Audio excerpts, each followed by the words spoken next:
कानपुर में दबंगों के हौसले किस कदर बुलंद हो चुके हैं, इसका जीता जाता प्रमाण देखने को मिला उस समय जब एक एलएलबी के छात्र के ऊपर कुछ दबंगों ने चापड़ से हमला कर दिया।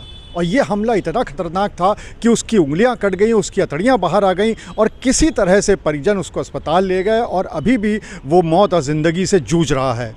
दरअसल हुआ ये कि एलएलबी का छात्र अभिजीत सिंह चंदेल वो एक मेडिकल स्टोर में दवा लेने गया था और वहाँ पर पैसे को लेकर कुछ आपस में विवाद हो गया, जिसके बाद मेडिकल स्टोर संचालक अमर सिंह, विजय और उसके साथियों ने मिलकर बुरी तरह से अभिजीत को मारा पीटा और इतनी बुरी तरह से मारा कि उसके सर में चोट आई, उसका सर खुल गया, उसकी अतड़ियाँ बाहर आ गई, यहाँ तक कि उसकी उंगलियाँ भी कट गईं।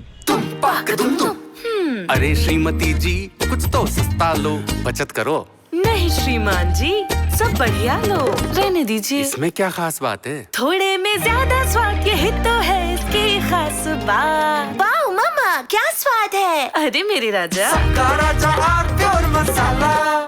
उसके बाद परिजन उसको लेकर अस्पताल जाते हैं और 2-3 अस्पताल उसको लेने से ही मना कर देते हैं क्योंकि उसकी हालत इतनी गंभीर थी। उसके बाद एक निजी अस्पताल में इस समय इलाज चल रहा है। लेकिन इस पूरे मामले पर सबसे पहले आपको वो सुना दें कि जो छात्र के परिजन हैं उनका क्या कहना है।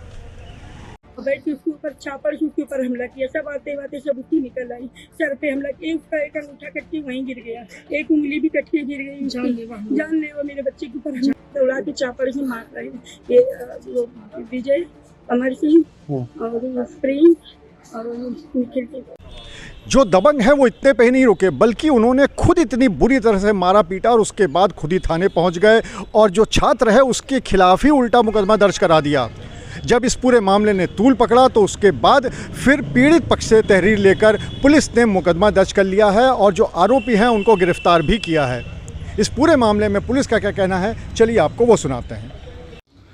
दिनांक 25 अक्टूबर 2025 को थाना रावतपुर पर डायल 112 के माध्यम से मारपीट की एक घटना के संबंध में सूचना प्राप्त हुई। इस सूचना पर तत्काल स्थानीय पुलिस द्वारा मौके पर पहुंचकर जांच पड़ताल की गई तथा तहरीर प्राप्त कर उस पर अभियोग पंजीकृत किया गया। आज दिनांक 26/10/2025 को दूसरे पक्ष के एक व्यक्ति द्वारा थाने पर आकर यह बताया गया कि उनके पक्ष से एक व्यक्ति गंभीर रूप से घायल है तथा इस आशय का एक तहरीर दिया गया, जिस तहरीर पर अभियोग पंजीकृत किया गया।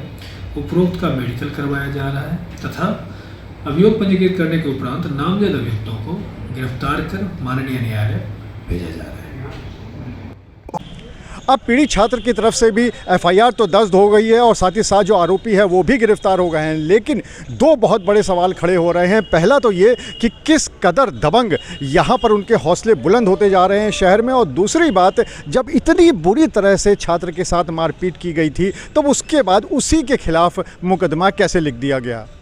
अनुराग अग्रवाल, TV9 कानपुर। अरे श्रीमती जी, कुछ तो सस्ता लो, बचत करो। नहीं श्रीमान जी, सब बढ़िया लो, रहने दीजिए। इसमें क्या खास बात है? थोड़े में ज्यादा स्वाद, यही तो है इसकी खास बात। वाओ मामा, क्या स्वाद है। अरे मेरे राजा, प्योर मसाला।